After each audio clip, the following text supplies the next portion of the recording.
El hombre en busca de sentido. Como una pequeña introducción, tenemos que El hombre en busca de sentido es una obra esencial del psiquiatra Viktor Frankl, que combina su testimonio personal junto a una reflexión existencial y la filosofía práctica. Está basado en su experiencia como prisionero en los campos de concentración nazis, y Frankl desarrolló una teoría terapéutica, la logoterapia, cuyo eje es que el ser humano puede sobrevivir a cualquier circunstancia si se encuentra un sentido a la vida.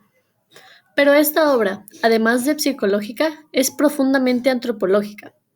Por eso, también la abordamos desde las ideas de Aristóteles, Rousseau y Mikhail Bakunin. Como primera fase, tenemos la llegada a Auschwitz. En esta fase, Frank llega al campo de concentración junto a miles de personas, y lo primero que experimentan es la deshumanización total.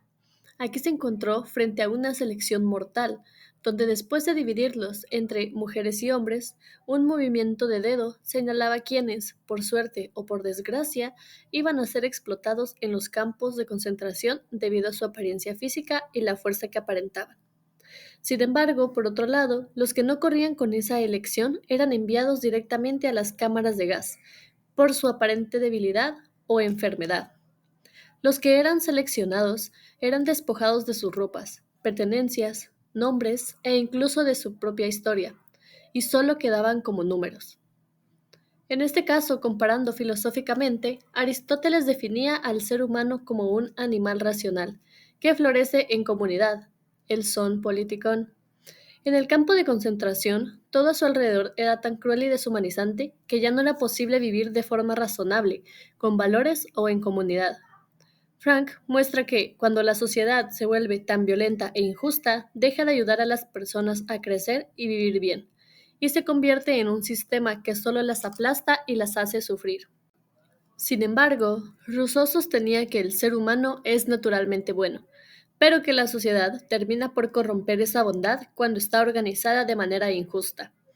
En el contexto del campo de concentración, la idea cobra su forma más cruel, ya que las vidas humanas eran reducidas a números y decisiones administrativas, es decir, decisiones tomadas desde una lógica insensible, porque el valor de una persona ya no dependía de su humanidad, sino de su utilidad. Ahora entramos en la segunda fase de la apatía emocional. Tras el impacto inicial de llegar al campo y una vez habituados al horror, los prisioneros entraban en la segunda fase, la apatía emocional, donde el cuerpo se adaptaba al frío, al hambre, a la violencia constante, pero a costa de apagar las emociones. Comenzaron a tolerar el dolor físico, pero el dolor moral era aún más difícil de sobrellevar. Pero esa apatía era solamente un mecanismo necesario de autodefensa. Esta despersonalización podemos entenderla a través del pensamiento de Mikhail Bakunin, filósofo anarquista, ya que sostenía que la autoridad absoluta no solo reprimía al ser humano, sino que aniquilaba su voluntad. En el campo, esta idea se vuelve tangible, ya que los prisioneros ya no obedecían solo por miedo, sino porque habían perdido la capacidad de resistir. Frank acá representa una rebelión interior, no con armas, sino con la actitud.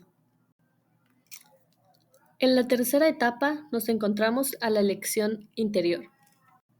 En esta etapa no todo estaba perdido, ya que a pesar de la situación, Frank defiende una idea que puede resultar esperanzadora. La última de las libertades humanas es elegir la actitud con la que uno enfrenta su destino. Aunque no podía cambiar su realidad, podía decidir cómo responder a ella. Frank concluía que quienes encontraban un sentido personal, ya fuese por el amor a alguien, una misión por cumplir o una idea espiritual, sobrevivían con más fuerza. Y no porque tuvieran mejores condiciones, sino porque tenían un porqué. Y citando a Nietzsche, quien tiene algo por qué vivir es capaz de soportar cualquier cómo. En este momento se encuentra una comparación filosófica entre Bakunin y Aristóteles, ya que Bakunin decía que la libertad es principalmente política y social, luchar contra la opresión y rechazar la autoridad injusta. Pero Aristóteles decía que la libertad está ligada al uso correcto de la razón, y no es simplemente hacer lo que uno quiere, sino actuar bien de forma virtuosa dentro de una comunidad. En este momento, llegamos a la última fase, la liberación. La liberación llegó, pero no como alegría, ya que los prisioneros estaban emocionalmente paralizados, habían olvidado cómo ser libres. A pesar de que habían pasado toda su estadía en los campos de concentración imaginando cómo sería volver a ser libres, mientras se reunían con su familia, en el momento en que llegó, no se sintieron realizados como esperaban. Algunos incluso se convirtieron en opresores, reproduciendo la misma violencia que habían sufrido. Aquí se manifiesta una idea ruso-baconiana. La libertad real no es solo la ausencia de cadenas, sino la conciencia crítica. Y cuando se pierde esa conciencia, se puede ser libre en apariencia, pero seguir siendo esclavo mental.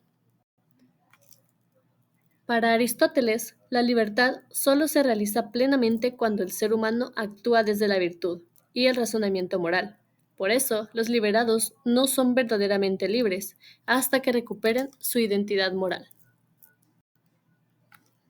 Ahora, una pequeña definición sobre la logoterapia. Frank, a partir de su experiencia como prisionero, desarrolló la logoterapia, una psicoterapia basada en el sentido, que ayuda a las personas a encontrar sentido a su vida, especialmente cuando sienten un vacío que les afecta emocional o físicamente.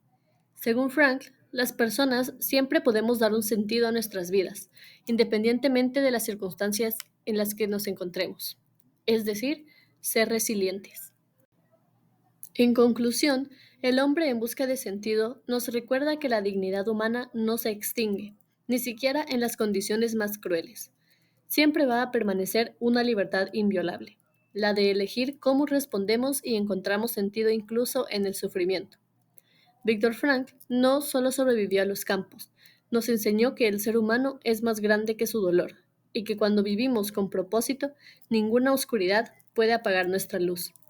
Aristóteles lo habría llamado virtud, Rousseau autenticidad y Bakunin libertad interior.